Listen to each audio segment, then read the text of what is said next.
Selamat pagi, kekasih-kekasih Tuhan. Pagi ini mungkin kita punya banyak rencana yang akan kita kerjakan. Mau makan apa ya? Makan ayam atau makan ikan ya? Mau pergi keluar, mau pakai baju warna apa ya? Mau pakai baju warna putih atau pakai baju warna merah ya? Kita mau menuju sebuah tempat, enak lewat jalan sini atau jalan situ ya. Hidup ini penuh dengan pilihan, saudara. Karena sesungguhnya kehidupan ialah pilihan.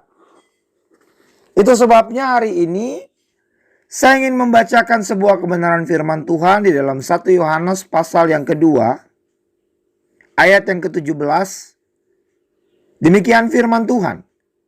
Dan dunia ini sedang lenyap dengan keinginannya. Tetapi orang yang melakukan kehendak Allah tetap hidup selama-lamanya. Garis bawahi. Tetapi orang yang melakukan kehendak Allah tetap hidup selama-lamanya. Kita diberi pilihan. Apakah kita mau menjadi pribadi-pribadi yang melakukan kehendak Allah atau hidup dengan pola dunia? Apa itu pola dunia? Izinkan saya baca mulai dari ayat 15 dari 1 Yohanes pasal 2. Janganlah kamu mengasihi dunia dan apa yang ada di dalamnya. Jikalau orang mengasihi dunia, maka kasih akan Bapa tidak ada di dalam orang itu. Sebab semua yang ada di dalam dunia, yaitu keinginan daging, keinginan mata, serta keangkuhan hidup, bukanlah berasal dari Bapa, melainkan dari dunia. Kalau kita mengikuti pola dunia, yaitu kita hidup memuaskan keinginan daging kita, yang kita penuhi, yang kita kejar, yang kita tuju, itu semua orientasinya keinginan mata kita. Yang lebih parah lagi, kita sedang memuaskan keangkuhan hidup ini. Saya bisa, saya hebat, semuanya tentang saya. Kalau itu jejak langkah kita, maka 1 Yohanes 2 ayat 17 berkata, karena dunia sedang lenyap, kita pun akan lenyap bersama dengan dunia. Namun kalau kita ikut kehendak Allah, apa itu kehendak Allah? Ayat 8 dari 1 Yohanes 2 berkata begini.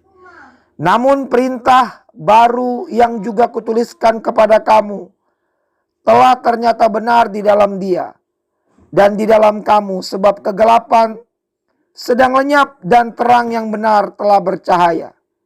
Barang siapa berkata, aku berada di dalam terang, tetapi ia membenci saudaranya, ia berada dalam kegelapan sampai sekarang.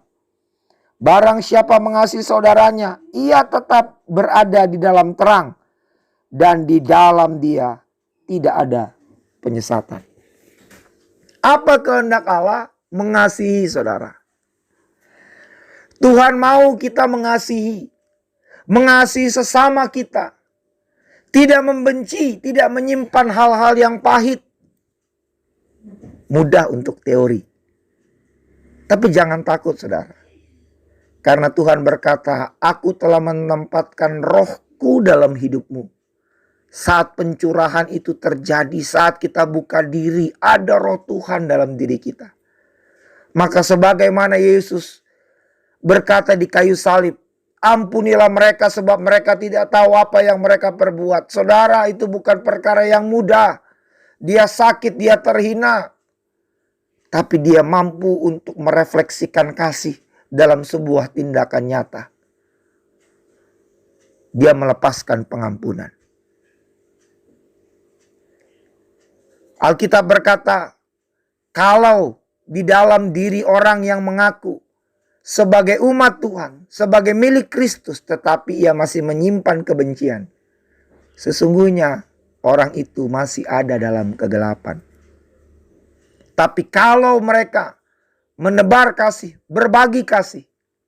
Berbagi kasih ini berbicara tentang menjadi saksi, saudara. Menjadi saksi itu bukan sesimpel beritakan Yesus yuk. Ketemu orang, kamu sudah kenal Yesus belum? Tidak sesederhana itu. Menjadi saksi itu menampilkan gaya hidup Yesus di muka bumi. Sikap Yesus yang mengasihi, perilaku Yesus yang mengasihi, kebiasaan Yesus yang mengasihi sampai pada akhirnya. Itulah yang harus terrefleksi dalam kehidupan ini. Karena makin banyak kita menerima kebenaran, maka seharusnya kebenaran itu paralel dengan sikap hidup kita yang makin baik. Perilaku kita yang makin mencerminkan Kristus. Sehingga ketika orang melihat kebiasaan-kebiasaan kita, langsung identifikasi mereka terhadap diri kita ialah Kristus. Jadi menjadi saksi hal seperti itu mudah? Tidak. Mustahil, itu kata orang di luar Kristus. Tapi saya mau berkata, firman Tuhan menyampaikan bahwa ketika Roh Tuhan, Roh Kudus itu turun atasmu, engkau akan memiliki kuasa. Ada kuasa dalam diri kita. Untuk apa? Untuk menjadi saksi Kristus. Untuk apa? Berfungsi. Menjadi pribadi yang berani ada di depan, memberikan keteladanan. Karena Tuhan memerintahkan kita. Jadikanlah semua bangsa murid Tuhan. Harus ada gurunya, saudara. Gurunya adalah mereka yang bersedia ada tampil ke depan. Mau untuk mengambil posisi. Berani mempraktekkan kebenaran firman Tuhan. Hidup di dalam kebenaran firman Tuhan. Menjadi teladan dan membuka hidup. Sama seperti Paulus berkata, menjadi suratan yang terbuka sehingga semua orang bisa baca. Dan kalau kita melakukan hal itu, janji Tuhan berkata, kita akan hidup selama-lamanya. Jadi pagi hari ini, bangunlah pilihanmu untuk aku mau melakukan kehendak Tuhan. Mulailah dengan hal yang sederhana. Aku mau melepaskan segala hal yang pahit dalam hidupku. Karena itu tidak berguna. Dan aku mau melakukan seperti apa yang Yesus lakukan. Mengasihi, mengasihi, dan mengasihi. Selamat pagi. Tuhan Yesus memberkati. Amin.